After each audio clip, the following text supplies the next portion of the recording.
My name is Alejandro de Cesarte. I am 57 years of age, citizen of Mexico, and I am on the autism spectrum. And this is my story of how I became successful thanks to my ASD. Hans Asperger said the following: for success in science and art, a dash of autism is required. He was right. All my art is the result of my ASD.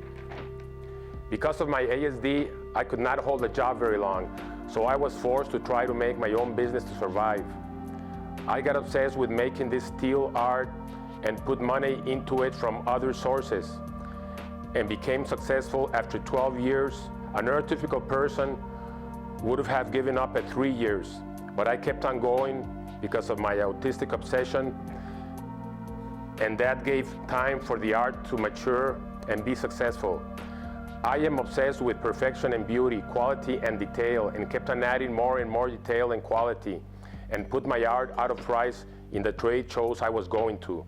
Buyers from the US and Canada come and buy from different artists and send containers north to replenish their stores. They have to increase price 4 times to pay all their overhead. So my merchandise was too expensive for the final customer due to the 4-fold increase. The reason I was successful is because this website called Novica and another one called UNICEF Market, that with the power of the internet evade all the middlemen, and that is why I am able to sell my art in the world market. Novica found me at a trade show, took me out of poverty and despair with a small man, something rare in this age of brutal capitalism. I am going to share with you now how it is to be autistic. I have observed that the part of my brain in charge of social understanding and emotion stayed in the stage of about a 10 to 12-year-old boy. So we are like big boys and girls. I can see that clearly when having conversation with adults. I come up with infantile reactions and thoughts. When I relate with kids, I relate at their level, and they start bullying me. Yes, the kids start bullying me because they don't understand this adult that is different, that does not follow the unwritten rules of social behavior. I am in a permanent state of anxiety and insecurity, like a wild animal, always looking around, not completely understanding the world. I understand and love the natural world. It is the world of humans I do not belong to. No sense of belonging, unable to relax and enjoy life with other people. With animals, I have no problem. I feel at home, no complex social demands, no arguments and competitiveness of egos. My idea of paradise is like Tarzan, living in the wild with no other human telling how to be or not to be. Animals do not judge or compare.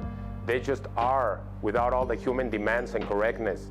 The story of Tarzan is the story of autistic paradise. I loved to watch it so much when I was a kid. I am totally isolated from people. The only people I see is in relation to the manufacture and sale of my art. I have no emotional relation with any person. My art is my only connection to the rest of humanity. It is my identity and my sanity.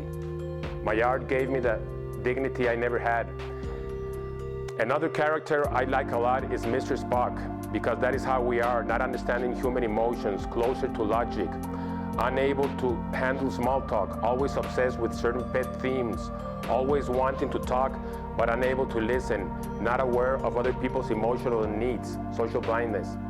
I have been told, why don't you change if you are intelligent and know what you are failing in your social interactions? The answer is, you cannot change. You cannot rewire your brain to be a neurotypical person. You were born autistic and you will die autistic.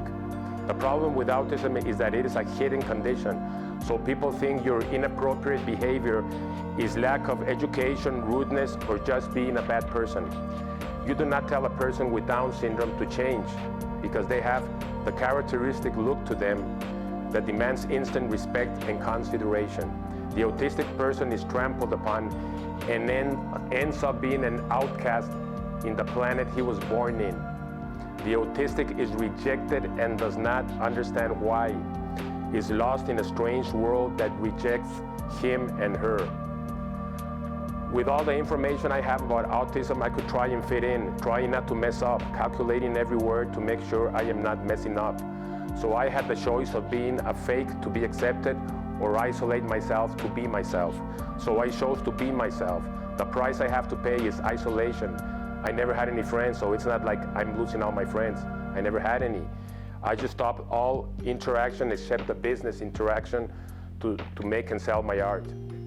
Inside my brain, there is a scientist studying my artistic traits, trying to decipher the complexities of this fascinating condition. I have a lot of help from Temple Grandin. She is so right about thinking in pictures, visual thinking. I never would have figured that one out. We are perfect for science or art. Stimulation towards those areas is highly recommended. If autistic people had no value for the community, evolution would have gotten rid of us. Autism has given me success beyond my wildest dreams, and in return, I am going to shed some light on this strange but fascinating condition. My life in isolation is not hell, it is okay. It would be hell without my art, because then I would be in this world but would not exist. There is a certain beauty in isolation. The mind quiets down, sensitivity increases, understanding expands. You get to know yourself by being alone, because nobody is telling you who you are or should be. You are looking at yourself without interference. I really like this quote from Seneca. Loneliness is not being alone, it is being empty. To my autistic brothers and sisters, I say this: do not fight against your nature. You will never be normal, and life is too short to be wasted trying to be accepted. Rather, accept yourself. Know yourself. The important thing is self-acceptance. You can accept yourself even if the rest of humanity does not accept you. Get obsessed with something that will give you a livelihood, to have your dignity. If you persevere and have some luck like I did, you will probably make it. When I was 4 in kindergarten, the kids were playing a game that one aisle was for girls and one aisle was for boys. I didn't understand the game and walked on the aisle for girls, and a girl started making fun of me, and I punched her in the face. I still remember that day. That day, even with my infantile brain, I understood that I was different. It is also interesting that at that young age, I had a sense of dignity, of fighting for respect. So I went through life for 50 years lost, not knowing why I didn't fit in, feeling unworthy, fighting for physical and psychological survival. At 54, I found out I was autistic. It was a great relief, knowing I was born with a condition, so I was not responsible for being how I am, and I was not responsible for being rejected by the world. Now knowing my condition, I was able to find my position in life, order my life in a way that nobody can offend me, and I don't offend anybody. Thanks to my autistic success, I have economic independence and total liberty. All you mothers out there with autistic children, I say to you, you are heroes. It is hard dealing with an autistic son or daughter, but do not give up on them and you will have results. My mother never knew what was wrong with me, but she never let me down, and look at the results. I will start making videos of specific autistic characteristics. I will communicate my understandings of the condition in my own style, the autistic way. A special thanks to the persons that like and buy my art. Thank you for giving me my identity and value. In appreciation, I will continue to design interesting art to make you smile. Anybody interested in authentic autistic art, go to Novica or UNICEF Market. Thank you for watching.